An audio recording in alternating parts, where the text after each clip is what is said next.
find people watch time lapses longer if there's good background sound playing? Doesn't matter. Love a good banger during a Minecraft time lapse. Yeah, it doesn't matter.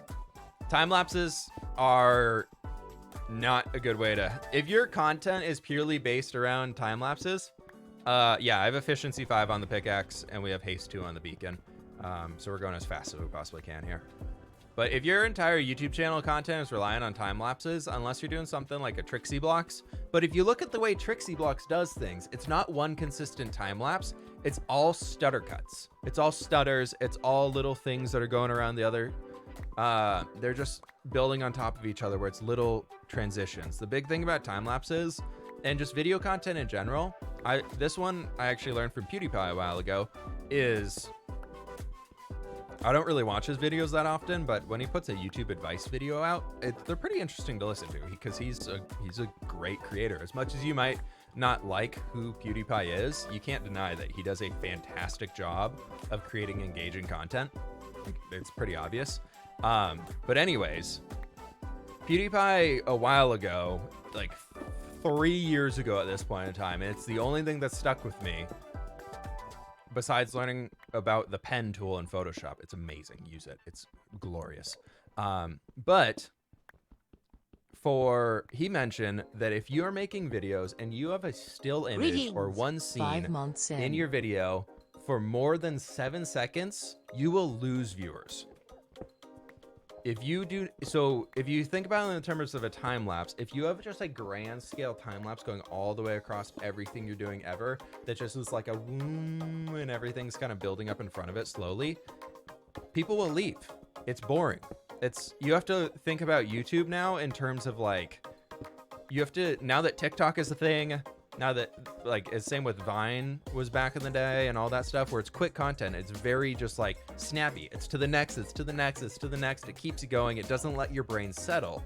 And the human brain will settle and understand the images it's looking at in about 7 seconds is some research that was done on it. And so, but on that same ground, once the human brain settles and understands what it's looking at, it gets bored. It's less likely to want to understand. So if you create YouTube content that every 7 seconds or so is changing the scene, it's changing what you're looking at, it's changing what's going on, or it's having something new and engaging, it keeps the human brain slightly confused, which is weird to say, but because the human brain is slightly confused, it wants to understand more. So it wants to understand. And if you keep confusing the brain and it's not able to understand, it's going to want to keep striving to understand and really get the picture that it's looking at. So if you keep changing it, but in a way that makes the person want to keep understanding and get the full picture, but they can't quite get the full picture, but they keep wanting to try and get the full picture, audience retention is, whoo, you're good, you're done, you're sailing. That's why shorter content forms of TikToks, of whatever, are so in right now. That's why they're so good, is people are realizing, as like mostly companies and then creators as a byproduct are creating that content to fit that medium, but that's how you keep people engaged. That's how you keep people around. I feel like the exception to that rule would depend on how satisfying the event would be playing out to be. That's true, but you can make the event happen faster and then still go in that same format. Like if you, like there's those satisfying things, like Mumbo does those videos of the top 10 satisfying things in Minecraft. Thanks a lot. If he were to spend 30 seconds where you watch like straight facts, 10 tenths would listen again. Boss man, thank you for the 1,000 biddies, my dude. I appreciate that. Weeboo Panda with the 5 months as well. Thanks so much, my dude. I appreciate that. But anyways, Mumbo does those videos where he's like top 10 most satisfying things in Minecraft. And usually inside of there is watching grass spread across dirt blocks. That is usually inside of there. And once he does that, he speeds it up like crazy to like 1,000,000 times faster than what it would be, because otherwise it's so boring to watch that it's so slow. But because it's moving so fast, it's very satisfying.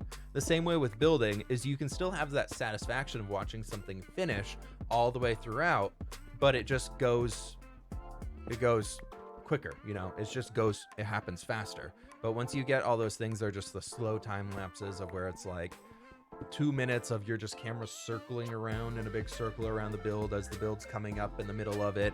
It's boring. It's not fun. It's not fun to watch. It's not engaging. Even if the music is amazing to you, it's not amazing to everybody. So you need to really play into like what causes the viewer to want to watch longer, to want to watch to get to the next scene. That makes me sad because I really enjoy the time lapses, especially when the creator's talking over it. Talking over a time lapse and having an interesting conversation and describing what's going is a way that allows you to actually have a longer time lapse. That can be interesting. Greetings. Music over the top of a time lapse is not interesting. Talking and explaining what's going on and making it interesting, maybe making a joke or a funny bit or something like that while it's going, similar to how Joel does, for example, when he's harvesting red sand on Empires. He draws a heart in the sand, he writes ooh in the sand, or whatever it might be, and it's funny and people want to know. And that keeps people engaged. Hey, Harvey, thank you so much for the 3 months, my dude. I appreciate that. How you doing today? Good to see you. Welcome on in. But yeah, it's just... fWhip understands the brain more than I do. I'm literally learning it because I want to be a better YouTuber. That's it. I've learned that if I spend the time to try and become a better YouTuber, I've realized that reading about psychology is the way to do it nowadays. It's very interesting. Like, creating good content alone, like creating interesting, cool Minecraft builds alone nowadays, there's so many people that can do that. There's so many talented builders out there. There's so many people that can build cool stuff in Minecraft. Minecraft's been around forever. People have seen everything.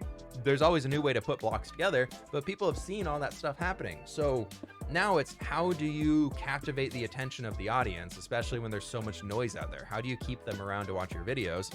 And that's how people become successful YouTubers nowadays. So that's what I would say. That's my thing.